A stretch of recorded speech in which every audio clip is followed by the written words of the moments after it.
Hi, my name's Katrina. I've been asked to speak to you on the chapter of the Laity in the document Lumen Gentium from the Vatican Council. Father Jared has asked me to speak to you about this, and I'd like to just start by saying the document itself was really groundbreaking in its time at the Vatican Council. It's often been said that the bishops or those present at the Vatican Council turned the structure of the church on its head. In the past, the church was seen as the sort of like the Pope at the top and the people at the bottom.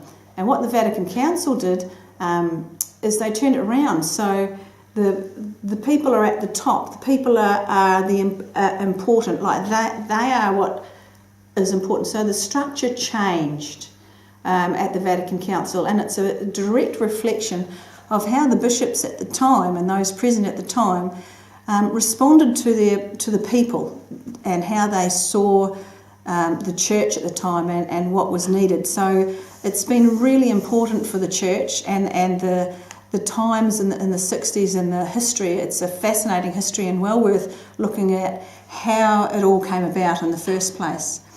The chapter on the laity, there was 4 drafts of the documents, and this chapter on the laity bounced around a little bit until we have it as chapter 4. The laity chapter itself is quite small and relatively easy to read.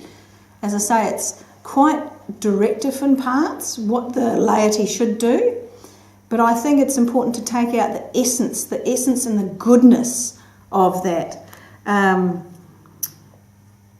What else? We participate in the mission of the church in a different way.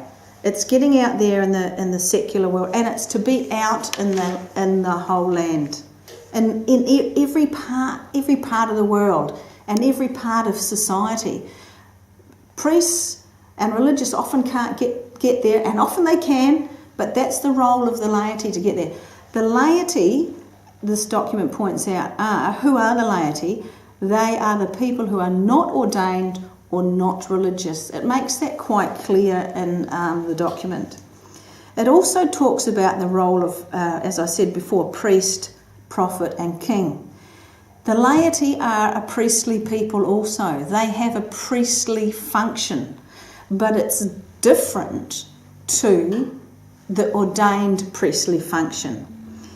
The function is about offering worship and glory to God, which we do. It's about prayer, it's about good works, and it's about spreading the mission of God and the message of Jesus to the world. But it happens within society. It doesn't happen, it happens within church, but the role is to be out there in the world.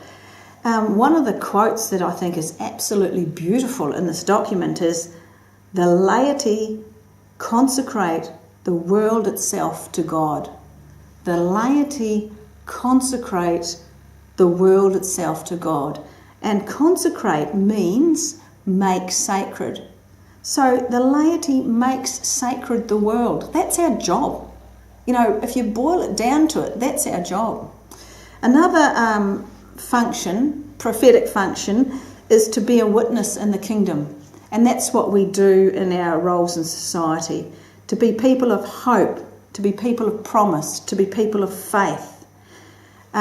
Proclaim and nourish the faith to others. And that pervades, as I said, all aspects of society.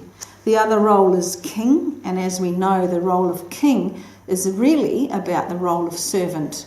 And Jesus made that very clear to us. To be king is to be servant. And that's a leadership role, to live holy and just lives. So that's about justice, charity and peace. To contribute to the care of the earth, to contribute to the care of others.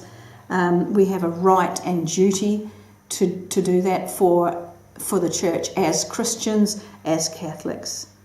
And as I said earlier, we're called actually to cooperate with the clergy and do that together in our 2 quite distinct roles that come together. So supporting each other hand in hand, both roles, priestly, prophet and king, but with slightly different functions.